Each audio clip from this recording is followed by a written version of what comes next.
ولتكن منكم أمة يدعون إلى الخير ويأمرون بالمعروف وينهون عن المنكر وأولئك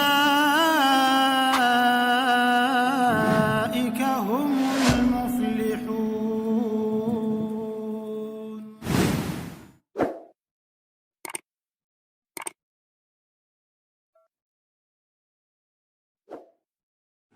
Hijrah amal. Ya, kita lanjutkan hijrah amal. Hijrah yang kedua adalah hijratul amal, hijrah perbuatan. Apa yang dimaksud hijrah perbuatan itu? Sing dimaksud hijrah perbuatan itu wahiyya an yahjurul insan ma nahahullahu anhu min ma'asi wal fusuk. Ya. Dados sing dimaksud hijrah perbuatan itu adalah ya, hendaknya seseorang meninggalkan manahahullahu anhu, perkara-perkara yang dilarang oleh Allah. Itu hijrah perbuatan. Meninggalkan perkara-perkara yang dilarang oleh Allah. Min ma'asi, dari berbagai macam bentuk kemaksiatan. Nah, ini kita kudu ngerti maksiat iku apa ae. Ya. Jadi sing termasuk maksiat iku napa? Ngoten. Ya. Nah, menilai maksiat atau tidak niku Pak bukan dengan perasaan. Tapi dengan syariat. Nek kali perasaan hampir-hampir enggak ada maksiat, Pak. Tapi menurut perasaan itu api. Menurut perasaan.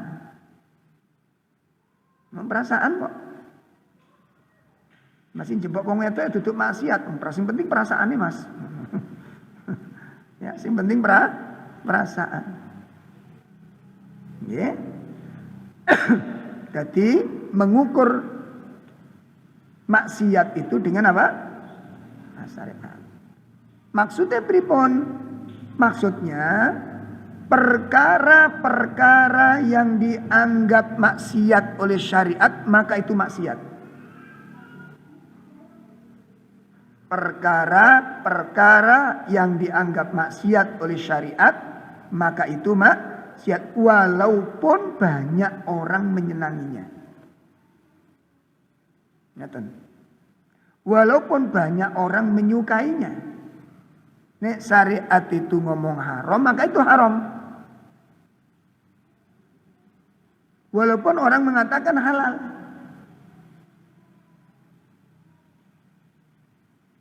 Karena satu saat ada yang halal itu dikatakan haram. Sebaliknya ada kalanya nanti satu saat yang haram itu dikatakan halal.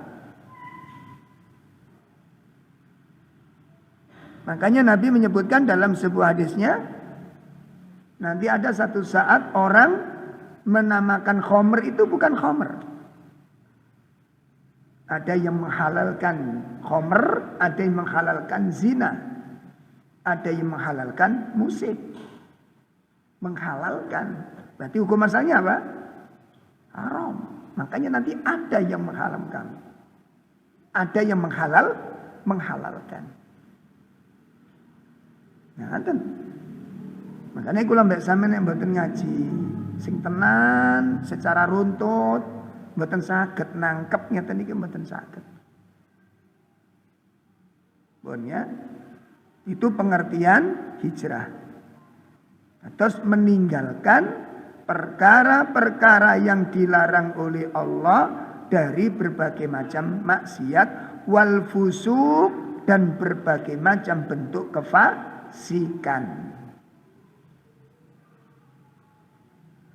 Kama qala an-nabiy sallallahu alaihi wasallam, sebagaimana sabda Nabi sallallahu alaihi wasallam yang diriwayatkan oleh Imam Bukhari dan Imam Muslim.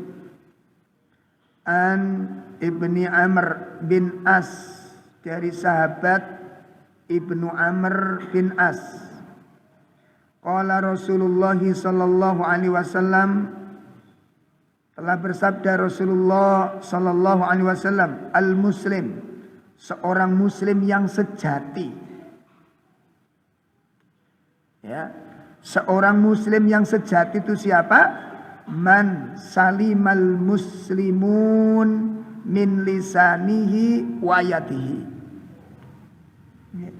Muslim sejati itu adalah orang yang selamat dari gangguan lisannya dan dari gangguan tangannya. Saya ulangi, muslim sejati itu adalah orang lain selamat dari apa? Gangguan lisannya dan dari gangguan tangannya. Pengertiannya pripun ngeten iki, Pak? Bagi muslim yang sebenar-benarnya muslim itu adalah orang yang tidak menimbulkan gangguan kepada orang lain. Tidak menyakiti orang lain dengan lisannya maupun dengan perbuatannya. Itu muslim yang sebenar-benarnya muslim. Orang yang tidak menyakiti, orang yang tidak melukai muslim yang lain, baik itu dengan lisannya maupun dengan perbuatannya. Makanya kenapa dakwah Ahlussunnah mengingkari gerakan-gerakan yang kemudian menimbulkan mudarat. Diingkari oleh dakwah Ahlussunnah. Kenapa? Karena bertentangan dengan iman. Ya, seperti orang-orang yang bikin teror atas nama jihad. Iki jihad atas nama siapa? Apa seperti itu yang disyariatkan oleh Allah? Apa boleh jihad itu menghancurkan ibadah-ibadah orang lain? Apa boleh jihad di dalam Islam membunuh anak-anak kecil? Apa boleh jihad itu membunuh perempuan? Apa boleh jihad di dalam Islam membunuh orang-orang tua? Dan itu semua dilakukan oleh orang-orang yang berjihad, mereka atas nama jihad, padahal mereka adalah orang-orang yang membuat kekacauan di dalam Islam. Dari mereka sumbernya fitnah dalam Islam. Jelas? Jadi kita tolak pemahaman-pemahaman seperti itu. Ini muslim sejati, itu orang yang tidak menimbulkan kerusakan pada orang lain. Pun jelasnya. Kemudian Nabi mengatakan, nah, wal muhajir, dan hakikat orang yang hijrah. Ini Pak, hakikat hijrah. Ya, wal muhajiru, dan hakikat daripada hijrah itu adalah man hajara manahallahu anhu. Orang-orang yang hajaron itu meninggalkan.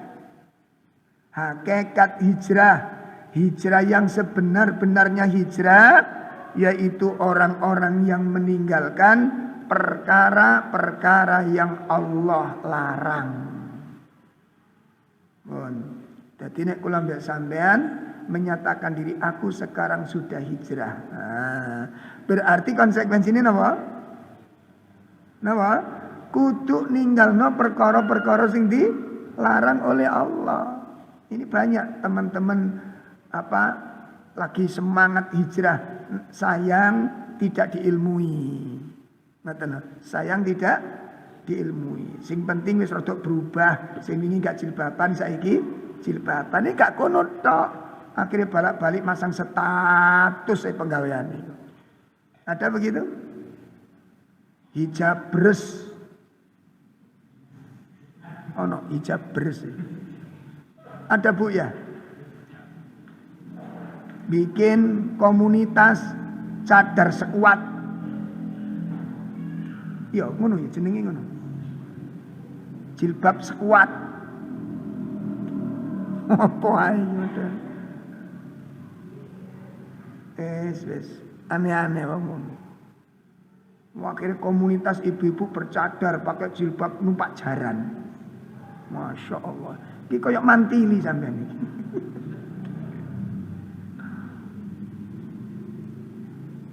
Niku dipasang di profil, dipasang di status. Bukan sibuk dengan itu. Tinggalkan apa yang dilarang oleh Allah. Maka kita lihat nasihatnya Syekh Utsaimin setelah menjelaskan hadis ini. Apa kata beliau?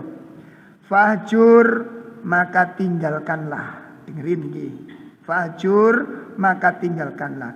Ma harramallahu alaika, apa saja yang Allah haramkan kepadamu, tinggalkan. Dadi sing diharamno Gusti Allah ning sampean kali kula niki monggo dipun tinggalaken. Iku hakikat hijrah. Fahjur ma harramallahu alaika.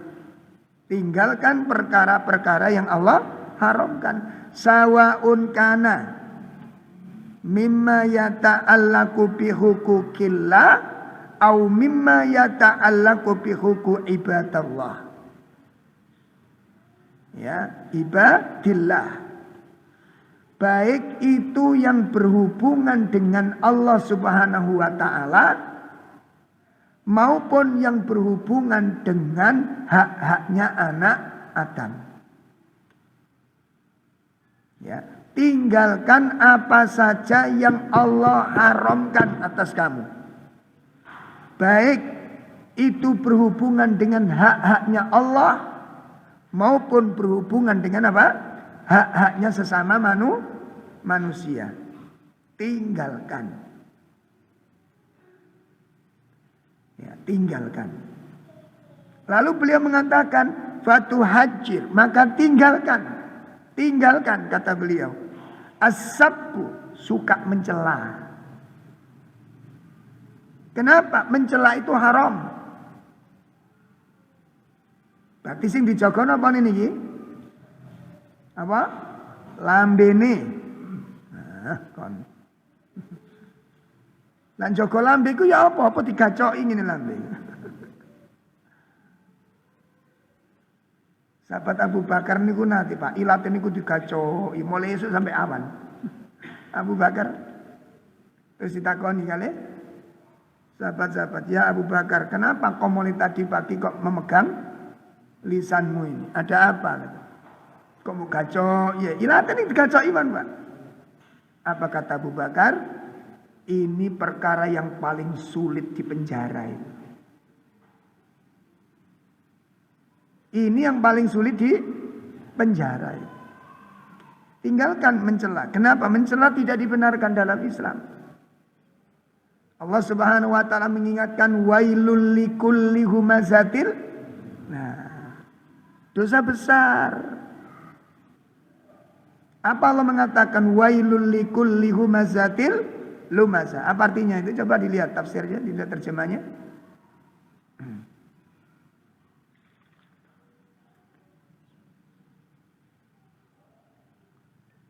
Surat apa, Pak? Ya surat Al-Lumazah toh. Nggih. Ya, silakan dibaca terjemahnya.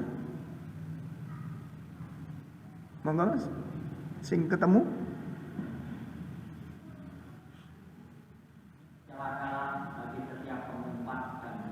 Nah, celakalah bagi si pengumpat dan pencela. Bedanya pengumpat humazah dengan lumazah niku bedane napa, Pak? Napa, Pak? Jelas lho Pak niku. Humazah dengan lumazah bedane napa? Nek humazah niku pakai h. Nek lumazah pakai lam. Napa bedane, Bu? Nek humazah pakai h, ngoten nggih. Ngono ya. Lanjut diketaki sampean. Kalau mengumpat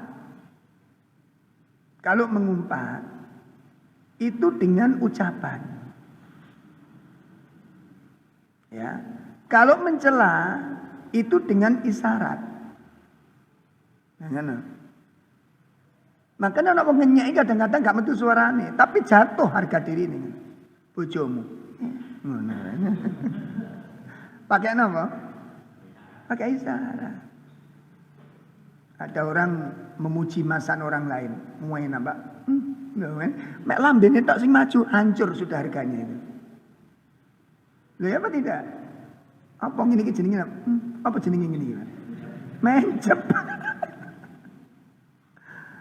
Hancur sudah, enggak dihargai sudah. Itu namanya mencela. Gitu. Jadi kalau mengumpat itu dengan umpatan-umpatan dengan suara, dengan lisan. Sedangkan mencela itu bisa dengan apa? Isyarat atau juga dengan suara. Ini dilarang oleh Islam.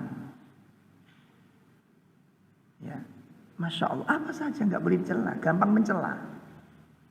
Makanya diancam oleh Allah dengan ancaman. Wailun itu ancaman. Dan kalau dalam Al-Quran dan Sunnah menggunakan kata wailun, kata para ulama apa? Itu bagian dari dosa besar. Kan nggak kerasa Pak kadang-kadang. Mencela makanan. Makanya Islam itu Masya Allah. Islam mengajarkan Nabi itu tidak pernah seumur hidupnya mencela makanan. Ayo, sami ini sok gak ngenyek manganannya. Orang iso. Sing unik dicela tapi dimplok. Ya itu sing greget nih. Itu penggane mak-mak biasanya. Ambek diomeli tapi di gayemi ngoten lho.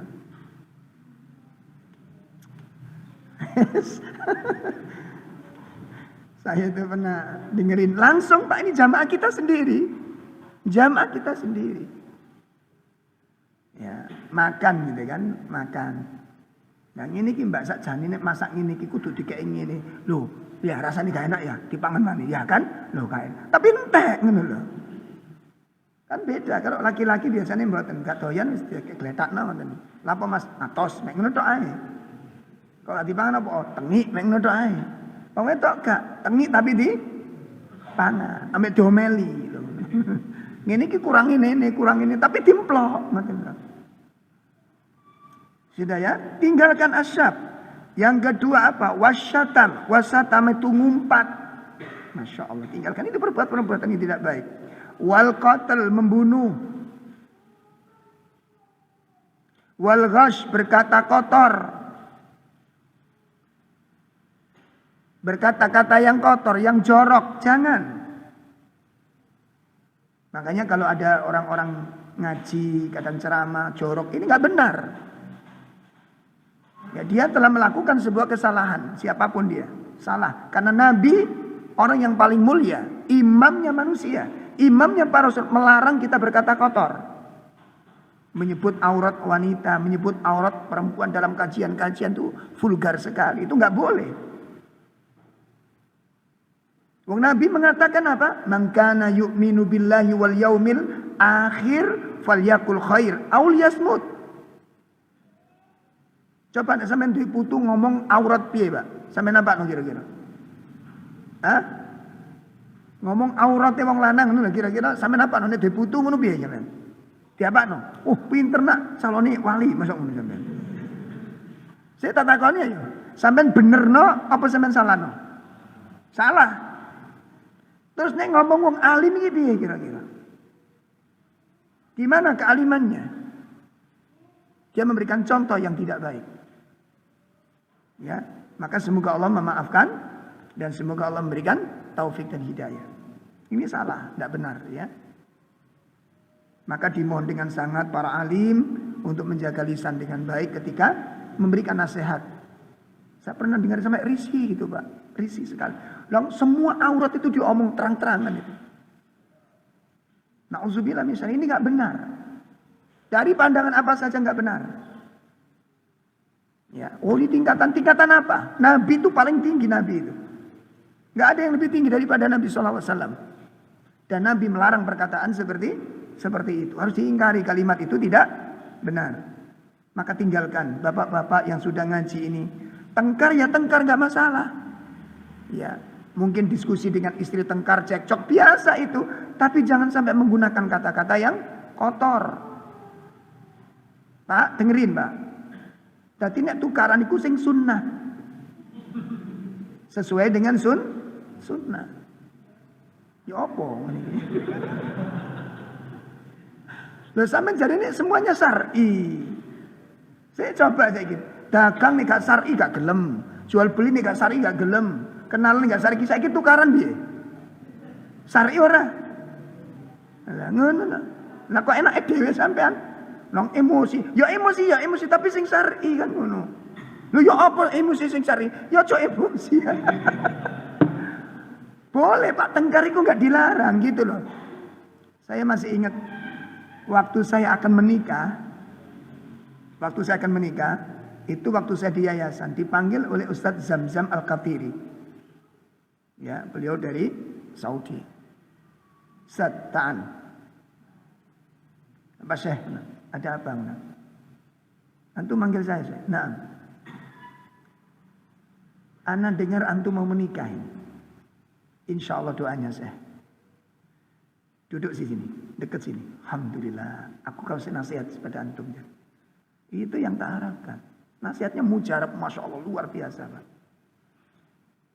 Ini nasihat anak kepada antum karena ini anak dapat dari ustadz anak ketika anak mau nikah. Ini rahasia loh Pak ya. Ini rahasia. Sampai entok minta cerita nih. Boten. Ini manfaat soalnya. Nah, apa saya nasihat yang bisa antum sampaikan biar bermanfaat untuk saya dan bekal saya. Saya waktu mau menikah dipanggil ustadz saya. Dikasih nasihat ini. Antum besok menikah. Nah, kalau udah menikah itu berarti sudah sah menjadi suami istri. Pada malam pertama jangan ngomong istrimu. Ngomong apa? Alhamdulillah tadi kita sudah akad nikah dan sekarang kita sudah menjadi suami istri. Pertama, kita akan berjalan ke depan besok lusa dan seterusnya. Suka atau tidak suka, siap atau tidak siap, kita akan diberikan ujian oleh Allah. Kita nanti akan ada perbedaan pendapat dalam perjalanan nanti. Kita akan terjadi perbedaan pendapat dalam pernikahan nanti. Siap atau enggak siap, pasti akan terjadi perbedaan pendapat. Dan pada saat itu pasti kita akan diskusi, cekcok. Pasti itu. Nah, tolong pada saat itu nanti terjadi, ya, pada saat itu terjadi, jangan sampai keluar dari bahasa kesopanan. Satu, Masya Allah, jangan sampai keluar dari bahasa kesopanan. Ngerti maksudnya? Gak usah, wong awakmu modelmu, gak usah ngomong ngene iku. Model apa katanya? Ini keluar nanti Pak. Oh, saya dengar kan ada orang-orang ngaji itu, Masya Allah. Nggak pas kan ini? Nggak cocok dengan yang Anda bicara di mana Al-Quran kita setiap hari murajaah Al-Quran. Al-Quran itu bahasa yang paling sopan. Jelas ya? Jadi kalau antum sudah ngaji ngomong masih kasar, masih kotor seperti itu, berarti ngajimu gak ada pengaruh nih dengan awakmu. Sampai dulu nih, gak ada pengaruh nih. Jelas ini Pak? Nah, kenapa kok demikian? Coba saya ingatkan Pak. Kalau orang kumpul dengan seseorang, satu kaum, 1 bulan, 2 bulan, bahasanya berubah apa enggak? Hah? Berubah apa enggak? Berubah Pak. Kenapa? Ngikuti alur lugotnya. Gimana? Kalau antum di Kalimantan sekarang, setengah tahun, antum jadi Upin Ipin sekarang. Iya ke? Udah berubah lugotnya. Kenapa? Karena terpengaruh suara ini. Antum pergi ke Jakarta, setengah tahun pulang, sudah beda. Lugot antum bukan lugot Mojosari lagi sudah. Lugot Jakarta sudah. Kenapa? Pengaruh. Paham ini? Lugot antum sudah berubah. 1 tahun berubah total sudah. Gitu doang. Lu, enggak gue. Udah berubah. Pengaruh. Lughat itu memiliki pengaruh yang sangat kuat. Nah kalau seorang muslim setiap hari baca Quran, mana pengaruh bahasa kesopanannya? Maka pesan beliau, ya saat akan menikah itu, pada malam pertama saya sampaikan ke istri saya itu. Nanti kita akan tengkar, nanti kita akan berbeda pendapat. Dan pada saat itu tolong jangan sampai keluar dari bahasa kesopanan. Ini penting untuk kita pegang. Alhamdulillah. Kita tengkar Pak, tengkar, cekcok. Tapi enggak sampai bantah-bantahan, alhamdulillah enggak sampai. Mendelik, berdiri dote enggak pernah, alhamdulillah. Syar'i. Tengkar. Dan alhamdulillah istri anak diberi rezeki oleh Allah Ta'ala itu, kalau beliau klarifikasi itu mau tidur itu Pak. Tadi kini jawabnya roto angel Pak. Nggak mau tidur ngomong apa tabayun, klarifikasi itu pada saat anak-anak sudah tidur semua. Itu yang pertama. Yang kedua apa? Jangan sampai pertikaian itu didengar dan dilihat oleh anak-anak. Ini sing rada angel. Lah kula mbak sampeyan kadung kudu muring-muring koyo wong belet ngising iku. Sak nggon-nggon moncrot ngene. Ainal ilm. Mana ilmu kita belajar itu? Apa pantas kita menjelek-jelekkan istri di hadapan anak-anak kita? Mencela istri atau membantah suami, mencaci suami di hadapan anak-anak kita. Apa pantas itu? Dan di mana akal kita?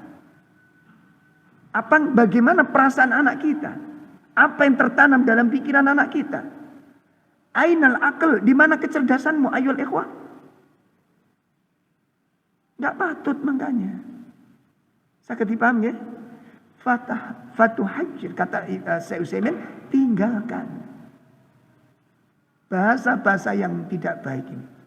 Yang ketiga kata beliau, kata Ustaz Zamzam ini, ya. Jadi pertama, kalau tengkar jangan sampai keluar dari bahasa kesopanan. Yang kedua apa? Jangan sampai didengar dan dilihat oleh anak-anak. Iso tukaran genah-genang loh, Pak. Ya apa?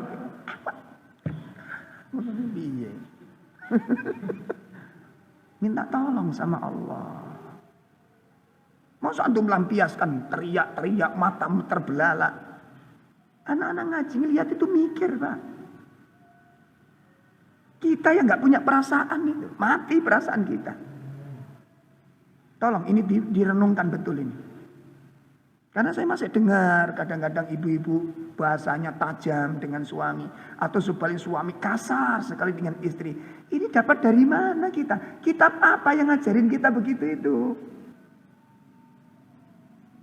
Ya, bukankah kita kalau belajar hadis itu sahih enggak? Dhaif enggak mau terima. Maudhu apalagi? Omonganmu itu sahih apa enggak? Kenapa kalau kita mencari ilmu begitu kita saring, waktu mengamalkan enggak pernah disaring? Ngerti maksudnya ini? Ngerti maksudnya ini? Maka tampakkan, jadilah contoh, jadilah teladan. Jadi anak-anak kita bangga ketika kita mendawai, nak ayo ngaji nak. Anak itu langsung responnya apa? Hasilnya dilihat. Figur ke orang tuanya nampak di sana. Gitu loh. Oh kita marah-marah dengan mencaci maki, mencolok, membuang makanan. Ini didapat dari mana? Didapat dari mana? Bahkan ada laporan ke saya yang jelas bukan orang Mojosari yang jelas. Dini ono yo ketepaan. Jadi yang namanya kobokan itu ditumplak ning sego. Nek muring-muring kadang-kadang. Masalahnya enggak patut yang demikian. Pun ya, fahjur tinggalkan. Ya, omongan-omongan yang kotor tinggalkan. Intinya apa? Hifdzul lisan. Jadi poin pertama apa? Hifdzul lisan. Tinggalkan bahasa-bahasa yang tidak baik, ucapan-ucapan yang bernilai mencela, mencaci, mencemooh, menjatuhkan orang lain. Ini harus hati-hati kita ya, terutama sepasang suami istri. Ketika nanti pertikaian terjadi, pertengkaran terjadi, tidak masalah, itu sudah biasa dalam rumah tangga. tapi tetap bahasa kesopanan itu dijaga. Jangan sampai menjatuhkan kehormatan yang satu dengan yang lain. Dan catatan penting Pak, catatan penting Ibu, apa? Jangan sampai satu kekurangannya merusak sekian banyak kebaikannya. Ngerti maksudnya? Ngerti maksudnya? Jangan sampai satu kekurangannya, satu kelemahannya merusak sekian banyak kebaikannya, menutupi semua kebaikan. Kok niku wong lanang iso apa? Aku selama jadi istri sampean nggak pernah bahagia. Anaknya 5 padahal. Mosok menderita terus. Kan kalimat seperti ini nggak patut gitu loh. Ya, atau si suami menjatuhkan harga diri seorang istri. Ini bukan sikap seorang mukmin, dan wajib bagi kita untuk berhijrah dari perbuatan-perbuatan tersebut. Fahjur ma haramallahu alaik min lisanik. Tinggalkan perkara-perkara yang Allah haramkan dari apa saja yang keluar dari lisanmu. Wallahu a'lam. Nanti kita lanjutkan setelah adzan.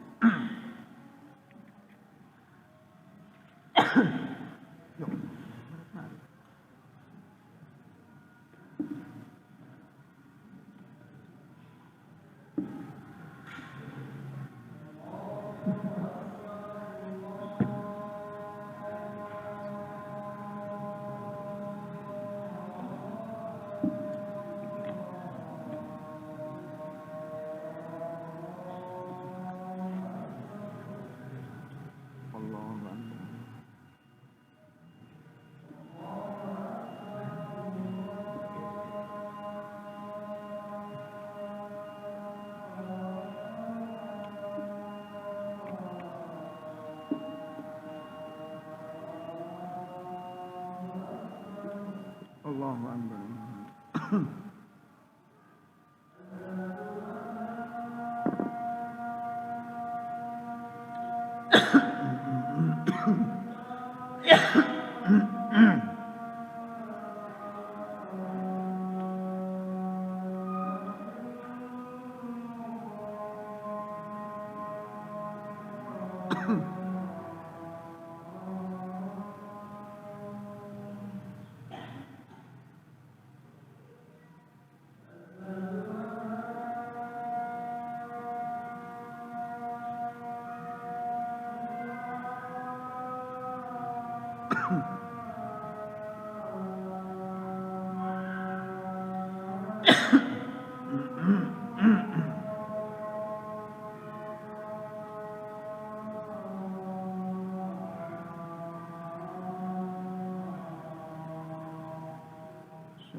Kita lanjutkan. Kemudian beliau berkata melanjutkan nasihatnya, termasuk yang harus ditinggalkan adalah wa aklul mala bil batil. Ya. Termasuk tinggalkan memakan harta dengan cara yang batil. Ya. Perdagangan yang tidak jujur, penipuan, goror. Ya, tinggalkan. Ya, tinggalkan.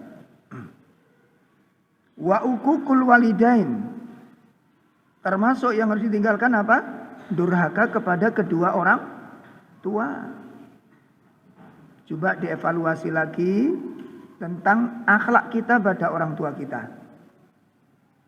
Ya. Dari sisi perkataan, dari sisi kepedulian, apa saja yang termasuk bagian dari kedurhakaan, maka fahjur, kata, tinggalkan. Ya, tinggalkan. Dan kita perlu bercermin kepada generasi terbaik.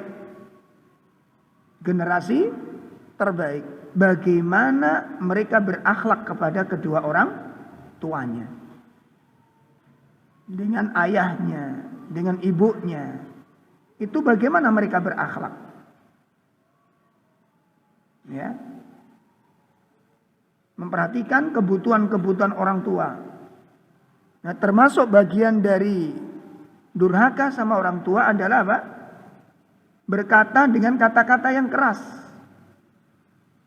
Karena Allah Subhanahu wa taala melarangnya. Wala tanharhuma, kata Allah. Jangan kau membentak atau berkata kasar kepada kedua orang tua. Maka tinggalkan perbuatan tersebut. Fahjur, tinggalkan. Atau apa? Ketika diajak ngomong orang tua, mata kita itu memandang wajahnya dengan pandangan yang tajam. Ini termasuk bagian uququl walidain.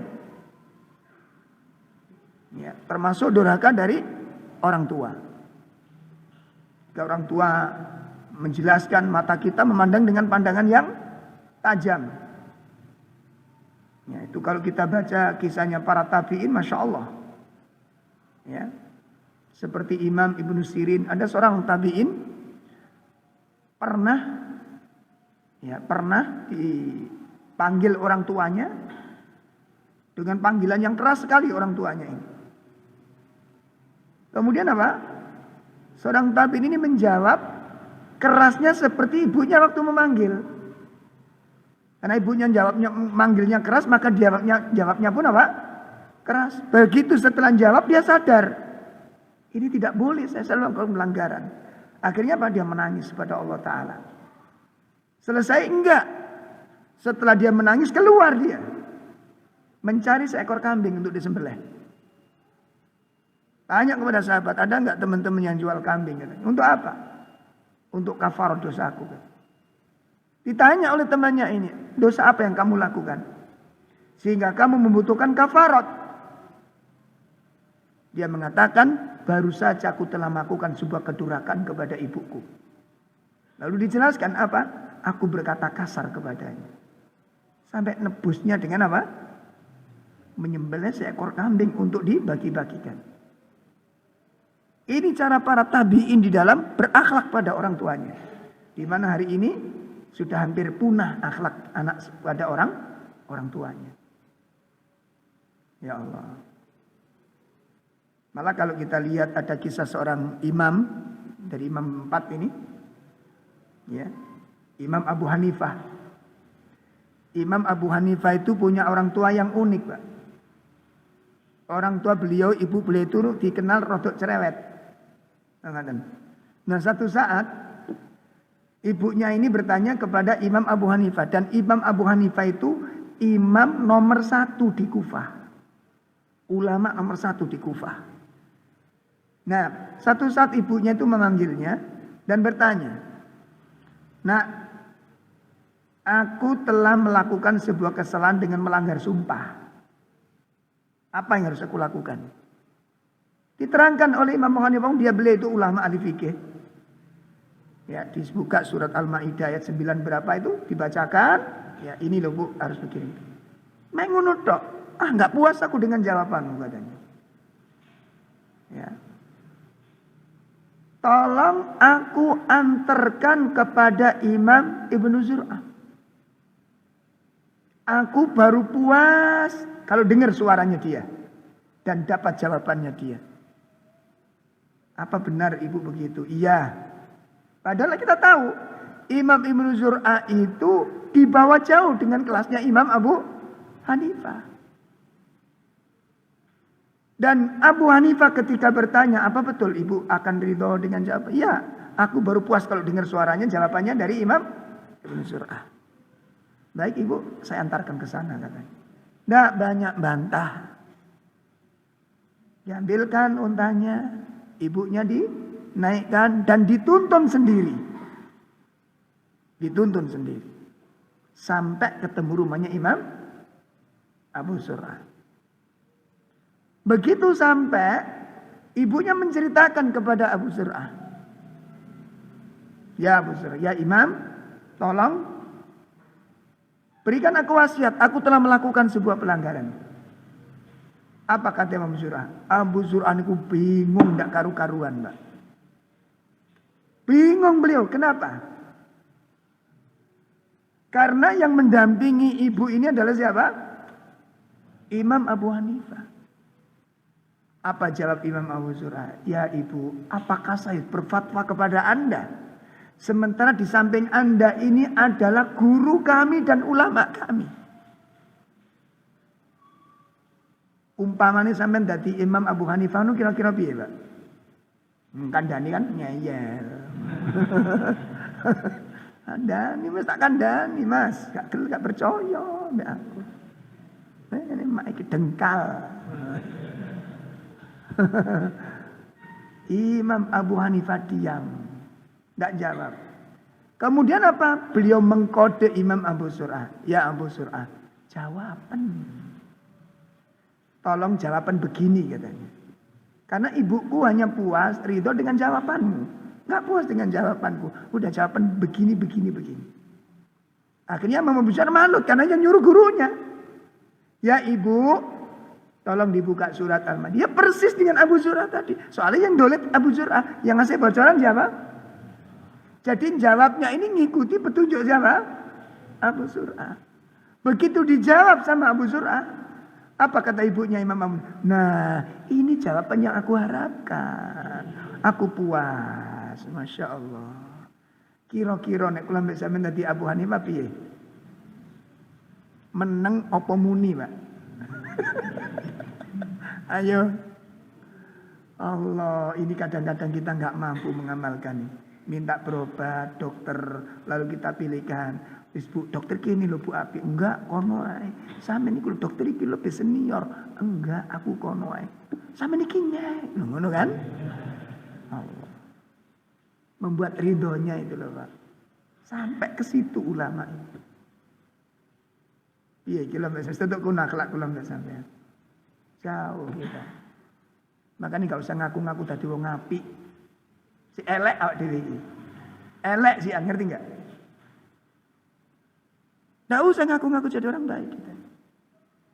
Ini kalau kita bongkar sifat-sifat para sahabat, nggak kebagian tempat kita, Pak. Ngisin-ngisini kurang baik sampean ini. Jauh akhlak kita dengan mereka. Makanya perlu saya balik-balik ngomong nih, baca kitab Aina Nahnu min Akhlaqis Salaf. Di mana akhlak kita dari akhlaknya orang-orang salaf. Jauh kita. Ya.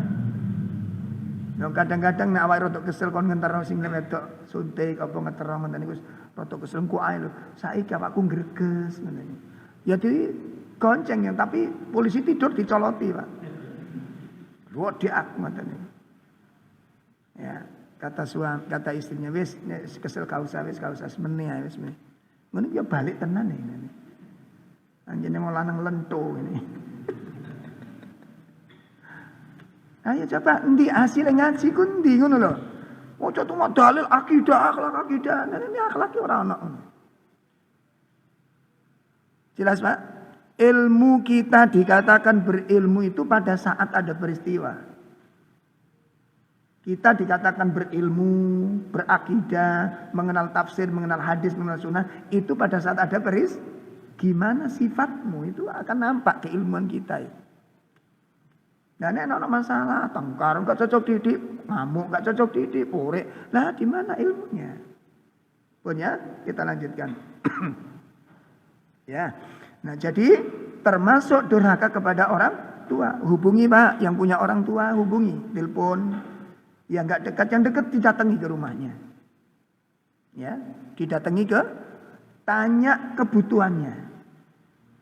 Tolong ditanyakan kebutuhannya. Kalau orang tua kita punya hutang, termasuk mertua, tanya, ibu punya hutang nggak? Ada leh, ya wis nek ngono. Aku tak kontok. Oh, mantu telo. Ibu berapa hutangnya? Sekian. Saya bantu untuk nutup insya Allah. Dan kalau bisa ibu jangan hutang lagi nanti. Dan terus keperluanku saya yang akan mencukupi. Ngono tadi anak kuwi. Sing tegas. Ngajak model itu kayak wong sugih, wong tuane melarat, durhakaan daripada orang tua. Jelas? Mobil kontak ganti ini, kecuali dodol ya gak apa-apa ini. Soalnya dodol mobil. Ya. Untuk apa Anda model-model begitu, orang tua anak Anda sengsara begitu? Mending Anda sederhana, orang tua bahagia. Gak punya mobil gak masalah. Orang tua hilang beban-bebannya. Itu yang terbaik yang antum persembahkan untuk orang tua. Jelas ya? Nggak usah gaya, hidup itu nggak usah gaya. Pun tolong diperhatikan ini. Ya dikunjungi orang tuanya, ditanya keperluannya. Sudah waktunya antum yang ambil alih kendali ini. Orang tua dibebaskan dari beban-beban dunia ini. Ibu full untuk ibadah. Cukupi kebutuhannya, kasih infak. Supaya bisa infak orang tua, kasih harta. Kita yang berperan sekarang. Tunjukkan perubahan ini. Maka hidayah itu akan mudah untuk menyentuh hati orang tua kita. Jelas ini Pak? Ya, tolong ya. Cok manduk-manduk tok sampean. Sing temen gitu loh. Saya setuju nih. Jadi biar nampak. Ini loh dakwah sunnah. Ini loh dakwah akidah. Ya. Untuk apa kita banyak-banyak harta ini dan itu, rumah gonta-ganti, tapi orang tua menderita, nggak ada manfaatnya. Kemudian waqati'atul arham, tinggalkan memutuskan silaturahim, tinggalkan itu perbuatan haram. Jangan putuskan silaturahim. Datangi kerabat-kerabat, baik yang kaya maupun yang miskin. Ya, terutama yang du'afa, dahulukan mereka. Muliakan mereka. Ya supaya kekayaan kita ini ada manfaatnya. Kemudian wa kullu syai'in haramallahu tahjurhu. Dan segala sesuatu yang Allah haramkan maka tinggalkan. Ya.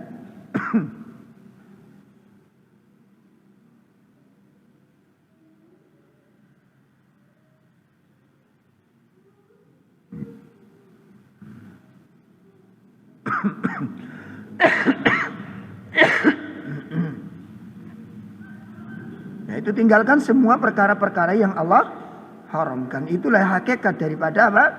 Hijrah. Sehingga nanti kalau jiwamu memanggilmu, mengajakmu untuk berbuat yang haram, ya, hatta law anna nafsaka da'atuka ila hada wal hattu alaika.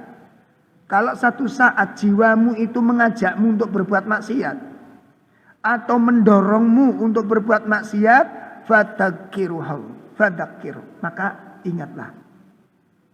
Ya, ingatlah. Annallaha harrama dzalik. Ingatlah Allah mengharamkan perbuatan itu.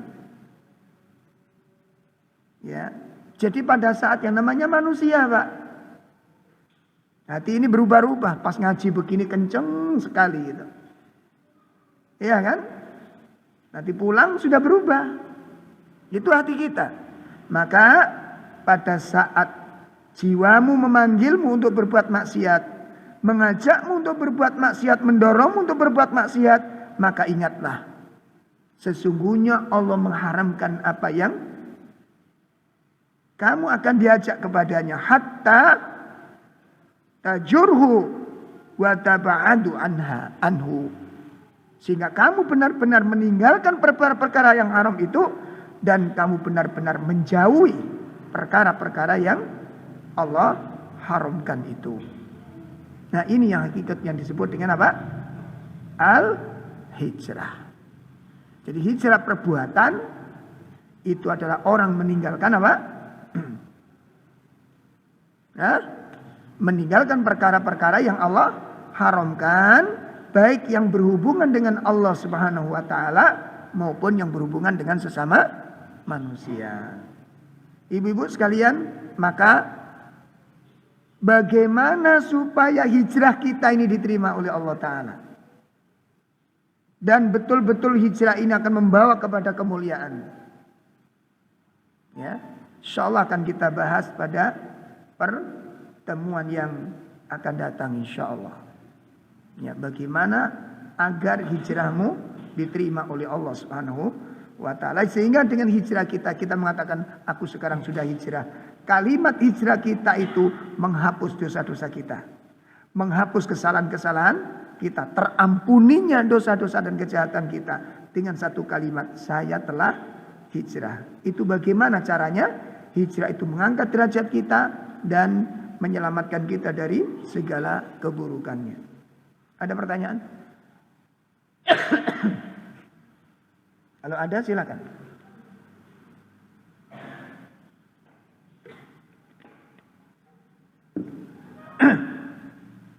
Baik, kalau tidak ada kita cukupkan. Wassallallahu ala nabiyina Muhammad. Subhanakallahumma wa bihamdika asyhadu an la ilaha illa anta astaghfiruka wa atubu ilaik. Assalamualaikum warahmatullahi wabarakatuh.